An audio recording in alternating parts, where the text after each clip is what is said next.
Bonjour princes et princesses de l'Éternel, que le Seigneur vous fasse du bien. Me voici encore devant vous pour vous parler de la prière. Voilà, la prière dans un sens où tu dois persévérer dans la prière. C'est pour cela que Dieu dit prier sans cesse. Parce que tu dois persévérer dans la prière. Et comme pouvait le dire l'un de mes pères spirituels, persévérer, c'est avoir un père qui est sévère. Donc il faut persévérer pour pouvoir vraiment atteindre le cœur de ce père-là. Et je constate que beaucoup de nos églises sont vidées ou sont vides parce que les chrétiens, lorsqu'ils prient dans une église pour un sujet qui leur tient à cœur, soit pour une promotion, soit pour un travail, et lorsque Dieu n'agit pas dans un délai, peut-être qu'ils auraient souhaité, peut-être dans un mois, dans 2 mois, dans 1 an, d'autres, ils oublient la parole et ils abandonnent l'église.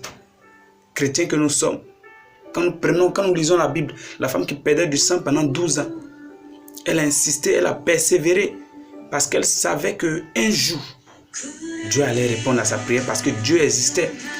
Elle n'a pas lâché parce que Dieu n'a pas répondu en 2 semaines, en 3 semaines, en 1 mois ou en 1 an, mais pendant 12 ans. Pendant 12 ans, elle persévérait. Alors ma question ce matin ou ce soir, pour toi qui me suis, quel est le sujet qui te tenait à cœur et que tu as demandé à Dieu et puis n'a pas exaucé dans ton temps? Parce que ne pense pas que ton temps est le temps de Dieu. C'est pour cela, comme on le dit dans notre jargon, le temps de Dieu n'est pas celui des humains, c'est écrit dans la Bible, noir sur blanc. Le temps de Dieu n'est pas ton temps. Si tu as prié pour un sujet et que ce sujet n'est pas encore exaucé, crois en Dieu, sache qu'il le fera. Il dit même si ça dure, je le ferai parce que je suis celui qui veille sur sa parole pour l'accomplir. Dieu veille sur sa parole pour l'accomplir.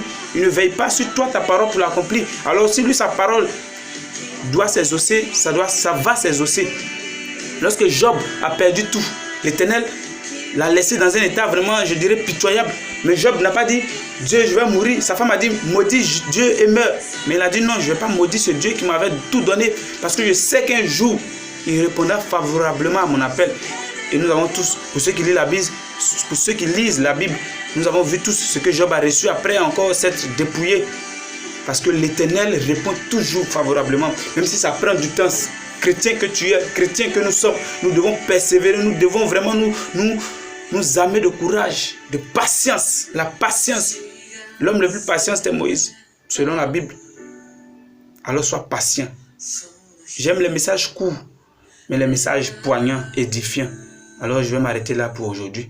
Mais que tu saches que Dieu n'est pas sourd à ta prière, mais il attend toujours que tu pries, que tu pries. N'oublie pas de t'abonner, de liker